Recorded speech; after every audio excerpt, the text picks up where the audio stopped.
राज्याच्या पहिल्या महिला उपमुख्यमंत्री म्हणून सुनेत्रा पवार यांनी घेतली पद आणि गोपनीयतेची शपथ।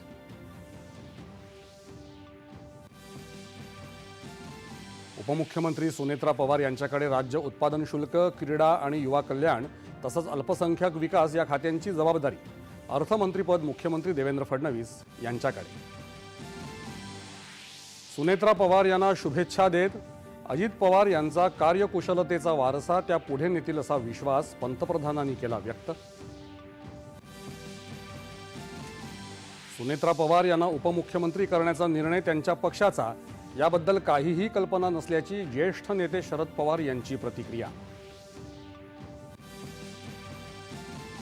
दोन्ही राष्ट्रवादी काँग्रेस पक्षांचं विलीनीकरण व्हावं अशी अजित पवार यांची इच्छा असल्याचे शरद पवार यांच्यासह राष्ट्रवादी शरद पवार पक्षाच्या नेत्यांचे दावे। विलीनीकरणासंदर्भात दाखवली जाणारी चित्रफीत स्थानिक स्वराज्य संस्था निवडणुकांसंदर्भातली राष्ट्रवादी शरद पवार पक्षाच्या दाव्यांवर सुनील तटकरे यांचं स्पष्टीकरण। कायद्याच्या पुस्तकी ज्ञानानंतर प्रत्यक्ष अनुभवासाठी भारतरत्न डॉक्टर बाबासाहेब आंबेडकर विधिज्ञ प्रशिक्षण आणि संशोधन केंद्र उपयुक्त ठरेल, मुख्यमंत्री।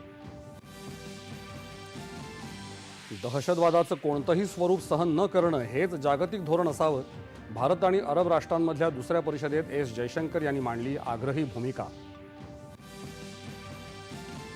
अरब राष्ट्रांच्या शिष्टमंडळानं पंतप्रधानांची घेतली भेट। गाझासह अरब प्रदेशातल्या शांततेसाठीच्या सर्व प्रयत्नांना भारताचा पाठिंबा असल्याचा पंतप्रधानांचा पुनरुच्चार।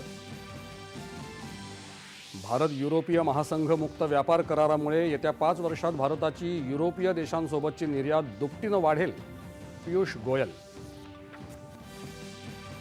आणि ऑस्ट्रेलियन खुल्या टेनिस स्पर्धेच्या महिला एकेरीत अरिना सबालेंकाला हरवत कझाकिस्तानच्या एलिना रायबाकिनानं जिंकलं विजेतेपद।